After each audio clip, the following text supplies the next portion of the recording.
Je suis avec la toute nouvelle Dacia Spring et dans cette vidéo, je vais faire la revue complète. J'ai la voiture depuis 3 jours maintenant. 3 jours, j'ai eu le temps de la conduire et de mieux comprendre la voiture pour me faire une meilleure idée de ce dont il s'agit.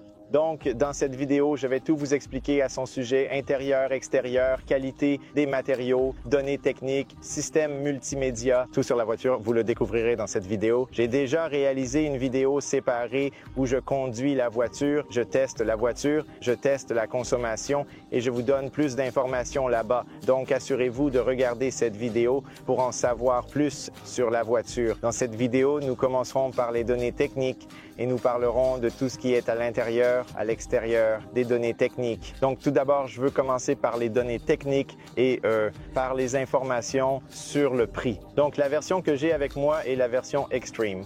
C'est la version haut de gamme, la version la plus chère. Elle est également disponible en 2 versions de moteurs différentes. Vous avez une version de 45 chevaux et une version de 65 chevaux. J'ai aujourd'hui la version de 65 chevaux Extreme et le prix de cette voiture que j'ai avec moi commence à 19 900 €, plus quelques options, comme si vous voulez la peinture ou d'autres options. La Dacia Spring la plus abordable commence à 16 900 €, un prix assez bon pour ce qu'elle est, cette voiture et ce qu'elle offre. Et vous verrez au fur et à mesure que nous avançons dans la vidéo, c'est probablement, si je ne me trompe pas, l'une des voitures électriques les moins chères en Europe, si ce n'est la voiture électrique la moins chère en Europe. Donc, cela en dit long sur la voiture. J'ai déjà conduit la voiture et je dois dire que je suis vraiment impressionné par quelques éléments que j'ai remarqués lors de l'essai routier. Alors n'hésitez pas à regarder cette vidéo pour en savoir plus. Et aussi, pour être honnête, j'aime vraiment le fait que vous puissiez enfin acheter une voiture électrique abordable, qui a une belle apparence, qui dispose d'un excellent système multimédia, qui a un superbe cockpit numérique et qui se conduit de manière assez légère et agréable. Et de plus, c'est l'une des voitures électriques les plus légères sur le marché de nos jours, sous les 1000 kg. Alors, commençons par les données techniques. Tout d'abord, comme je l'ai dit, elle est équipée d'un moteur électrique, 65 chevaux, 113 Nm. C'est une traction avant, ce qui signifie que le moteur électrique est installé à l'avant. L'autonomie de la voiture, estimée selon le VLTP, est de 225 km. Mais Dacia affirme que dans la ville, en zone urbaine, jusqu'à, disons, c'est de moi, que ça vient jusqu'à 80 km/h, jusqu'à 100 km/h. Vous pouvez rouler jusqu'à 305 km selon Dacia. Et je pense que c'est tout à fait vrai. Si vous maintenez cette vitesse et que vous avez des conditions parfaites, vous pouvez atteindre 300 km sans aucun problème, mais pas en hiver quand il fait très froid, bien sûr. Cela dépend de nombreux facteurs lorsqu'il s'agit de voitures électriques et d'autonomie. Ensuite, la consommation estimée selon le VLTP est de 14,6 kWh, vitesse maximale 125 km/h. Elle est limitée là de 0 à 100 13,7 secondes. Le poids de la voiture, 975 kg, la voiture électrique la plus légère. Le volume du coffre, 308 litres. Et si vous rabattez complètement les sièges, il atteindra 1004 litres. Capacité de la batterie, 27,4 kWh. C'est une batterie au lithium, 400 volts. Et ici, je dois dire quelque chose. La partie intéressante est que vous pouvez obtenir sur la version haut de gamme le véhicule à charge ou le véhicule à réseau. Cela signifie que vous pouvez envoyer l'électricité de la voiture à d'autres appareils électroniques ou même à votre maison ou même à d'autres voitures électriques, ce qui est assez impressionnant. Donc dans cette gamme de prix, au prix auquel il propose la voiture, c'est un excellent ajout. Cercle de braquage, 9,63 mètres, recharge en AC, 6,6 kW. Et en DC, 34 kW. Et la voiture est équipée d'une suspension indépendante, suspension McPherson à l'avant et à l'arrière. La voiture est équipée d'une barre de torsion semi-indépendante à l'arrière. Mais d'après mon expérience et mon test, la suspension est assez correcte tant que vous n'affrontez pas de grosses bosses. Donc, ce sont les données techniques et informations les plus importantes. Allons à l'extérieur pour parler un peu de l'extérieur, de l'intérieur et à la fin, nous tirerons une conclusion. Simple, simple, simple clé. Ce que vous pouvez faire avec la clé, verrouiller et déverrouiller la voiture, déverrouiller le coffre. Aussi d'ailleurs, si vous verrouillez ou déverrouillez la voiture, elle n'a pas de rétroviseur électrique rabattable, donc ils resteront fixes comme ça tout le temps. Aussi, si vous n'avez pas de batterie, vous pouvez déverrouiller la voiture comme ça. Et aussi, si vous voulez démarrer la voiture, vous devez utiliser la clé. Et je vais vous montrer ça tout de suite. À part ça, vous ne pouvez pas faire trop de choses avec la voiture. Elle n'a pas d'entrée sans clé. Vous devez toujours appuyer sur les boutons. Donc, si vous voulez la démarrer, vous devez insérer la clé et la tourner une fois, appuyer sur le frein, la tourner encore une fois. Et quand il est indiqué prêt, cela signifie qu'elle est prête à rouler. Je veux allumer les phares et aussi les feux anti-brouillard. Et nous parlerons un peu de l'extérieur de la voiture. Laissez-moi fermer la porte. Tout d'abord, la couleur de la voiture, c'est rouge brique. C'est une belle couleur. J'adore vraiment la couleur. Je pense qu'elle s'accorde super bien avec ce nouveau langage de design, cette Dacia Spring. C'est magnifique. C'est beaucoup plus attrayant que la version précédente. Enfin, on peut dire que cette Dacia Spring est beaucoup plus attrayante. Elle a l'air beaucoup mieux. Les seules choses qui restent de la version précédente sont la zone du toit. Cette partie supérieure, mais sinon, tout est différent. C'est une voiture totalement nouvelle. L'arrière, c'est correct, mais l'avant, c'est vraiment magnifique. Le côté aussi, c'est assez joli. Je pense que les jantes s'accordent, ça va vraiment bien avec la voiture. Et vous avez ces roues en acier, plus les enjoliveurs noirs brillants en plastique par-dessus, qui ont l'air assez jolis. Mais dans l'ensemble, je dirais que le design extérieur est assez joli. À l'avant, c'est vraiment magnifique avec ce nouveau langage de design avec le logo Dacia et ses lignes en blanc. Ça a l'air plutôt cool. Comme je l'ai dit, Sean, auparavant, la zone du toit est la même que sur la version précédente. Il y a l'antenne radio. J'aimerais qu'elle soit un peu plus petite. Elle est assez longue, assez grande. Mais oui, je suppose que c'est bien aussi assez simple. Le spoiler à l'arrière. Ici, vous avez une vitre arrière chauffante. C'est bien qu'elle soit chauffée. Ici, vous avez un feu de freinage pour être mieux vu. Vous avez aussi un essuie-glace. J'aime beaucoup cette zone ici avec Dacia. Et ces lettres à l'intérieur, d'une certaine manière, ça a l'air cool. Ici, vous avez Spring électrique. Donc, vous savez quelle version c'est. Le clignotant est une lumière halogène normale, mais ça a vraiment l'air cool. On dirait que c'est du LED. Ici, je pense que c'est du LED. Ça a vraiment, vraiment l'air cool. J'aime vraiment ce design large. Je pense que ça a l'air cool. Sur les lumières, ici sur la plaque d'immatriculation, vous avez aussi des lumières LED sur la plaque. La caméra de recul est là. Et ici, en bas, se trouve le feu anti-brouillard qui utilise une lumière halogène normale.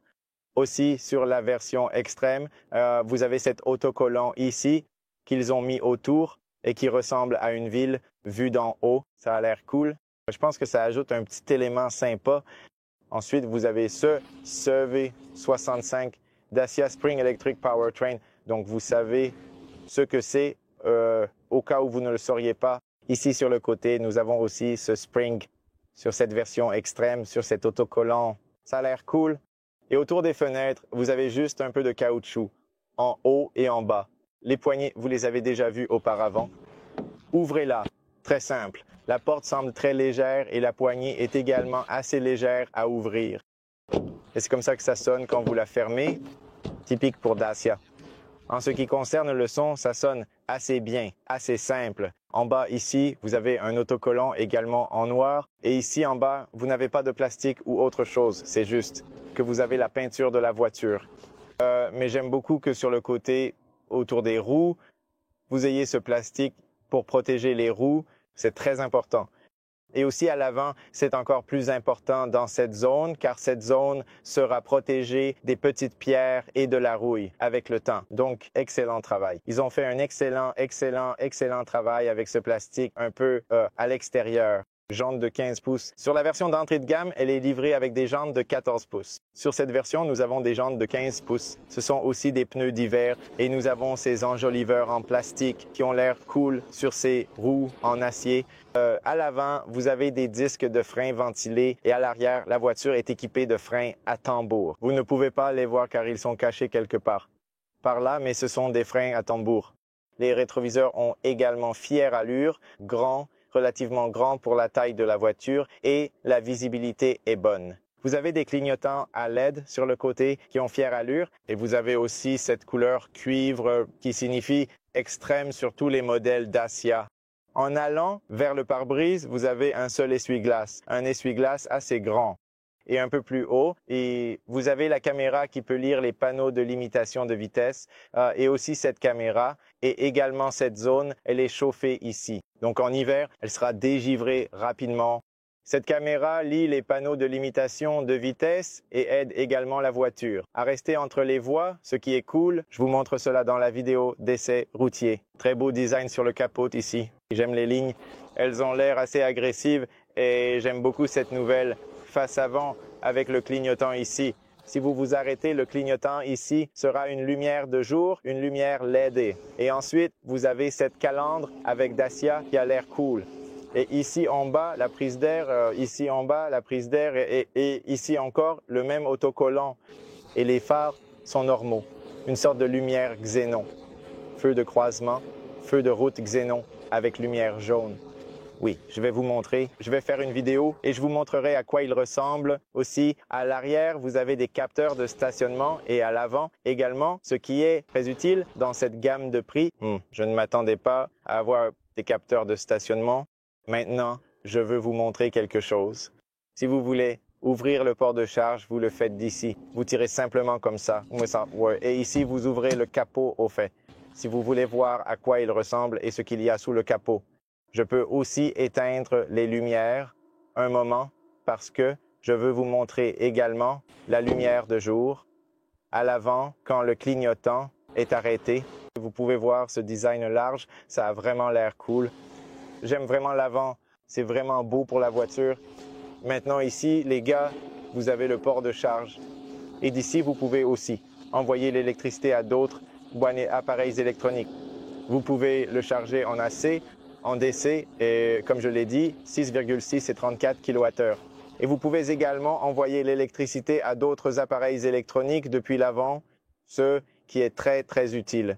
Vous pouvez utiliser cette batterie de 27 kWh pour alimenter d'autres appareils électroniques ou même votre maison si vous n'avez plus d'électricité. Et de toute façon, à l'arrière, ça ressemble à ça. Allons dans le coffre, j'ai déjà enlevé, vous avez ce bouton ici au fait. J'ai déjà enlevé cette protection pour le coffre afin que vous puissiez mieux voir l'entrée. C'est assez grand et large sur la partie supérieure et puis ici au milieu sur la partie inférieure, ça se resserre un peu. Mais oui, pour la taille de la voiture, je pense que c'est juste bien. Je veux dire, vous avez beaucoup d'espace pour transporter différents objets. Ici, vous n'avez pas de plastique, c'est juste la peinture de la voiture. Vous avez environ peut-être 25 à 30 cm. Vous avez les câbles ici, les kits de réparation et tout ça, car le triangle. Beaucoup d'espace dans le coffre. Vous n'avez pas de port USB ou de prise 12 volts ou quelque chose comme ça dans le coffre. C'est relativement simple. Vous n'avez pas non plus beaucoup de crochets ici. Mais sous le plancher, surprise, vous avez un énorme espace où vous avez des câbles, vous avez un kit de réparation. Vous avez aussi ceci pour le véhicule à charger qui envoie de l'électricité à d'autres appareils électroniques. Celui-ci ici qui est très utile. Si vous voulez rabattre la banquette, et d'ailleurs, avant de rabattre la banquette, je veux ajuster ces sièges à ma position de conduite parce que, mec, c'est important. Je veux vous montrer exactement. La main est comme ça, les jambes comme ça. Alors, laissez-moi ajuster la tête. Ouais, maintenant, c'est un peu ma position de conduite. Peut-être un peu en arrière, juste comme ça. Maintenant, c'est parfait. Maintenant, je l'ai mis dans ma position de conduite. Et si vous voulez rabattre la banquette, d'ailleurs, vous n'avez pas la possibilité de la diviser. Vous la rabattez simplement, complètement. C'est comme un canapé. Et vous la soulevez, cette sangle et ce piège, poussez-la vers l'avant et c'est tout. C'est comme ça que ça se présente. Un espace assez grand, je dirais. Ce n'est pas un plancher plat, mais c'est assez grand. Vous pouvez transporter des objets longs, des objets volumineux, sans aucun problème ici. Il y a une marche là, peut-être 7 cm, quelque chose comme ça. Mais dans l'ensemble, je pense que c'est plutôt bien. Maintenant, en passant par le côté, une entrée assez grande, aussi la ceinture de sécurité. D'ailleurs, vous devez la tenir avec vos mains. Grande entrée, c'est très important, très, très, très bien. C'est l'entrée à l'arrière là-bas. C'est comme ça que ça se présente. Et vous avez encore un peu d'espace ici au niveau des jambes pour mettre différents objets si vous le souhaitez. Le tunnel de transmission n'est pas si grand. Donc oui, c'est relativement correct. Ici, vous avez la fenêtre à l'arrière et elle est électrique, c'est cool, mais vous ne pouvez pas la replier complètement. Il reste encore environ 10 cm. Aussi, vous pouvez verrouiller la voiture en appuyant comme ça, comme dans le bon vieux temps. Ceci est la poignée, j'aime vraiment la poignée. Regardez la poignée, un gris mat et aussi la garniture autour, ici. Même si c'est du plastique partout, je pense que ça a l'air bien, cette zone ici en haut. Sinon, pas d'espace de rangement ici dans les bacs de porte. Et voici l'entrée. Assez grande. J'aime le fait que ce soit une grande entrée. J'aime le fait que nous ayons un toit blanc. C'est génial. Cela signifie plus de luminosité à l'intérieur de la voiture. Et voici les sièges. Et ici, sur les sièges, même histoire. Pas de porte-gobelet au milieu. J'aime les sièges. C'est une combinaison entre un matériau textile ici au milieu. Et nous avons ce type de cuir synthétique, cuir artificiel avec des coutures. Vous avez l'isofix, vous pouvez installer 2 sièges pour enfants et c'est comme un canapé, c'est assez plat au milieu. Donc, vous savez, même une 3e personne peut s'asseoir au milieu, mais le fait est que, vous savez, c'est parfait pour 3 personnes, n'est-ce pas?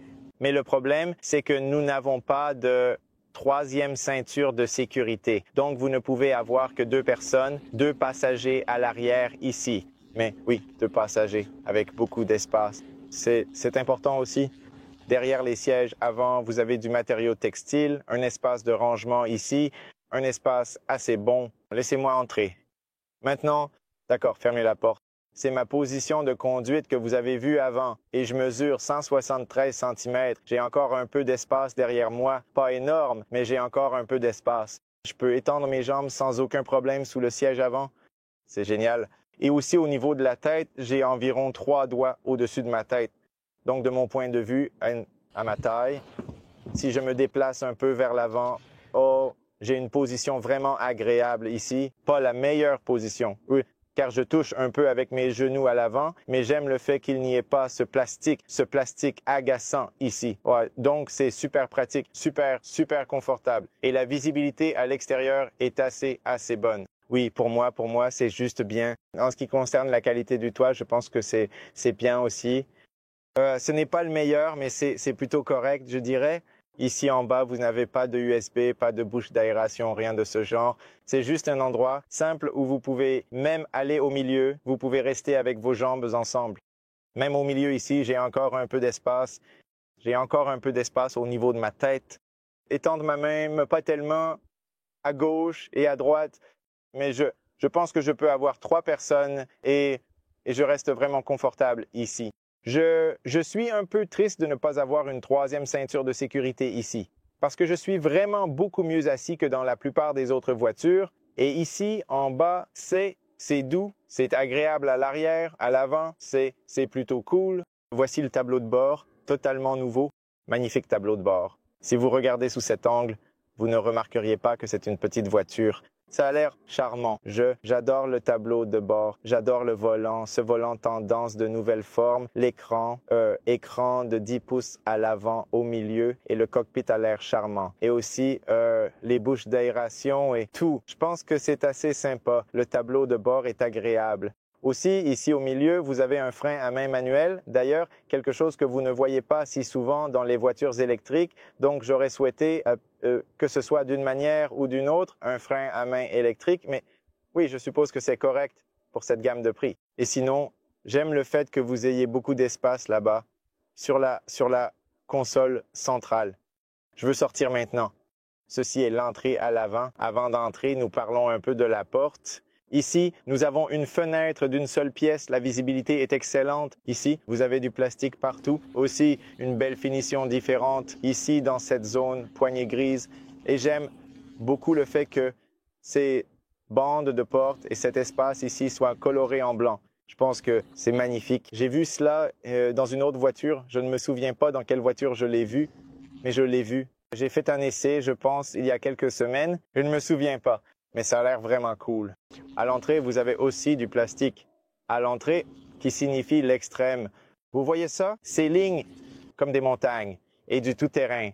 Et vous avez la même histoire sur le tapis. Les pédales sont normales. Beaucoup d'espace au milieu dans la console centrale là-bas, c'est génial. Ici, vous avez ceux d'où vous l'ouvrez et ici, vous pouvez ajuster la position des lumières. Et ici, vous ajustez électriquement les rétroviseurs. C'est génial. Et ce sont les bouches d'aération qui ont l'air plutôt cool avec un peu de couleur cuivre autour, ce qui signifie cette version extrême, siège réglable manuellement d'ailleurs, la même combinaison. Cuir artificiel, matériaux textiles, ils ont l'air super. Un peu de vert par ici. Et puis, vous avez le logo Dacia au milieu. Ils ont vraiment l'air cool. Ils sont simples, assez simples et cool.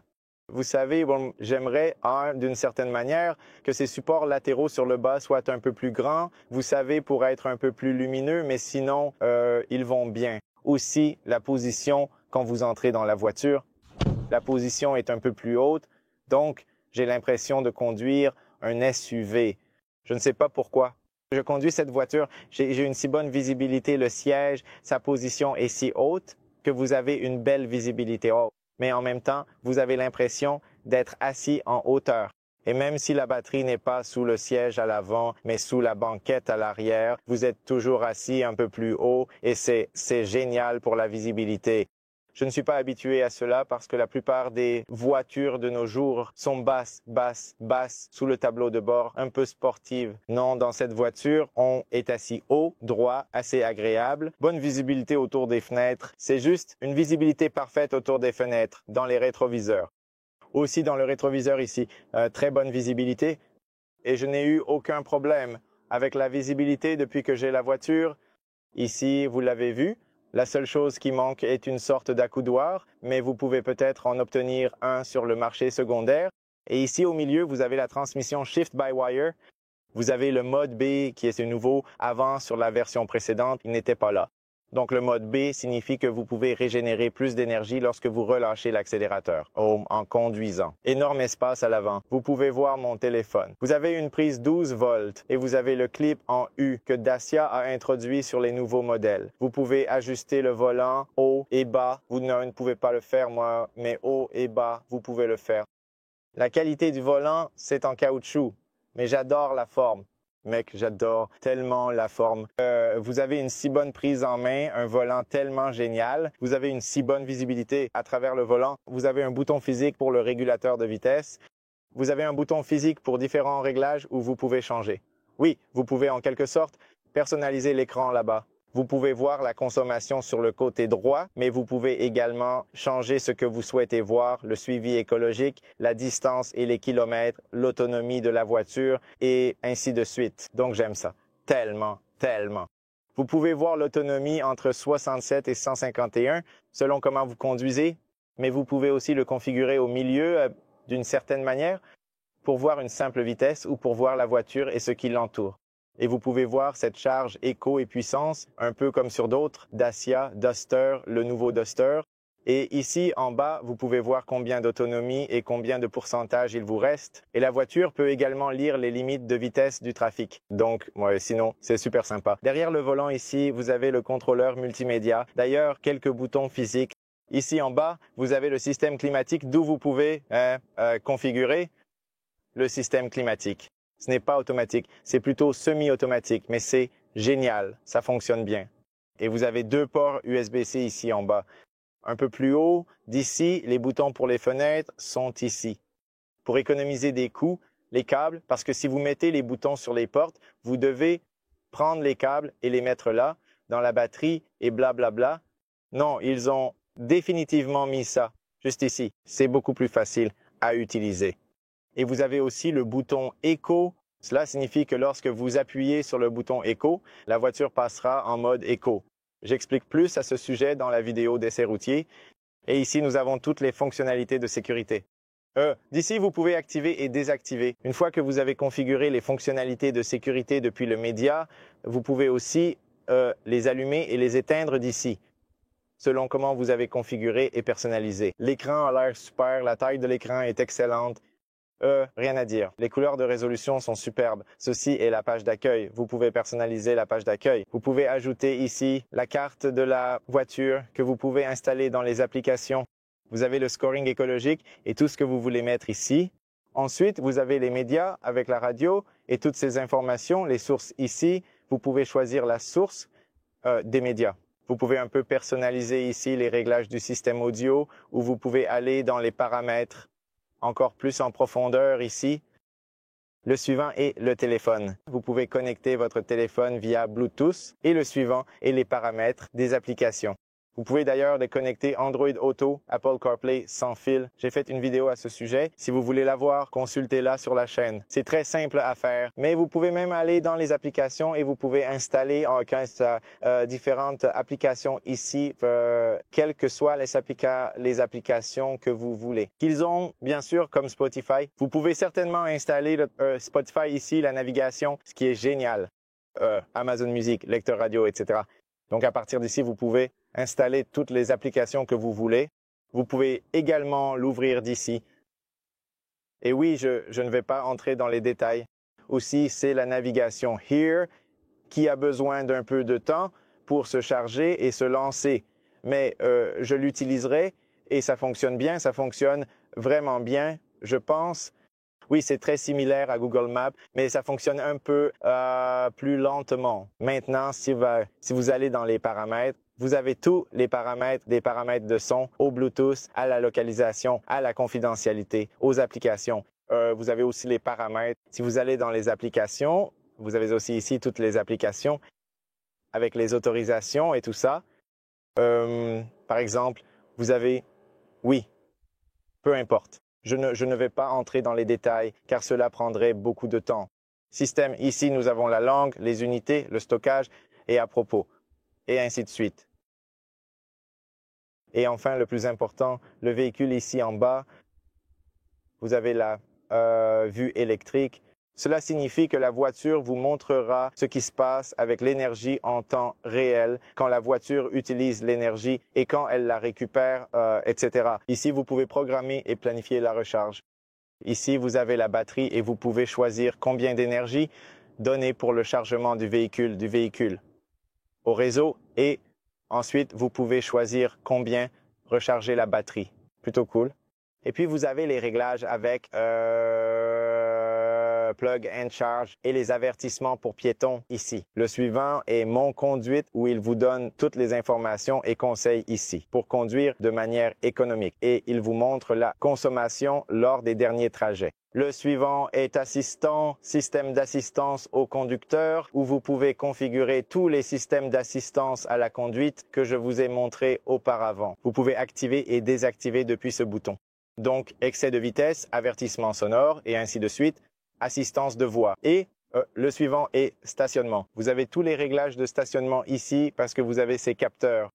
Et sur le véhicule, vous avez tous les réglages du véhicule, de l'accès à l'accueil, aux essuie-glaces et cockpit, écran, pression des pneus. Et vous pouvez aussi luminosité et ainsi de suite. Et puis ici, dans les paramètres, vous l'avez déjà vu auparavant. Donc en général, c'est assez simple, mais c'est très réactif et ça fonctionne relativement vite. En haut ici, vous avez un microphone, c'est tout. Vous n'avez pas de miroir ou de lumière ici. Vous avez un bouton SOS et vous avez une lumière halogène normale. Une lumière halogène jaune normale. Donc dans l'ensemble, ce sont les informations les plus importantes. Je pense que j'ai couvert presque tout ici. Si vous avez des questions, posez-les-moi ci-dessous. Et ne manquez pas la vidéo de l'essai routier, car elle sera intéressante. Je prévois également de faire une vidéo en conduisant uniquement en ville, pour voir quelle sera la consommation, car je pense que c'est la voiture électrique la plus efficace sur le marché aujourd'hui. Probablement le fait qu'elle ait une petite batterie et qu'elle soit très légère, elle utilise très peu d'énergie. Donc c'est génial, c'était la vidéo. Merci d'avoir regardé. N'oubliez pas de liker, partager, vous abonner. Cela signifierait beaucoup pour moi. Merci d'être resté. J'espère que la vidéo vous a été utile. À bientôt dans la prochaine. Au revoir les amis.